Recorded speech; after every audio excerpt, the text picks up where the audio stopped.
నేను మీ ద్వారా జనాలకి కూడా అదే చెప్పాలనుకుంటున్నాను. ప్లీజ్ మనుషులు అయితే నోరు తెరిచి అడగగలరు, కానీ యానిమల్స్ అలా అడగలేవు. మీరు డైలీ స్పెండ్ చేసే దాంట్లో కొంచెం వాటికి రోడ్ మీద పక్కన కనిపిస్తూ ఉంటాయి, అది పెద్ద టైం కూడా తీసుకోదు మీకు. కొంచెం ఫుడ్ వాటికి పెట్టడం పెద్ద ఇబ్బంది కాదు మీకు. Please feed needy street dogs. Super.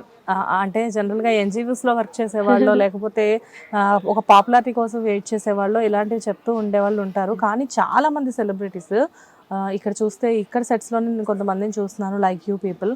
And ఈటీవీలో రష్మి గారు కానివ్వండి, ఇలాంటి వాళ్ళందరూ కూడా చాలామంది చెప్తూ ఉంటారు డాగ్స్ ఏమీ అడగలేవు కదా, వాటి కోసం చేయాలి అని చెప్పేసి. తను కూడా రియల్లీ ఇంప్రెస్డ్. కోవిడ్ టైంలో తను చాలా డాగ్స్ని ఫీడ్ చేయడం అదంతా చేశారు. అండ్ మీరు కూడా వచ్చిన తర్వాత, నేనైతే కోవిడ్ టైంలో కార్డ్ పెట్టుకుని తిరిగేదాన్ని, డాగ్స్ కి ఫుడ్ పెట్టేది కార్డ్స్ ఉండేవి, ఆ కార్ లో పెట్టుకుని తిరిగేదాన్ని. మొత్తం వాటి కోసం వెళ్ళి నేనే కుక్ చేసుకుని ఫుడ్ ఇంట్లో వాటికి పెట్టి వచ్చేదాన్ని.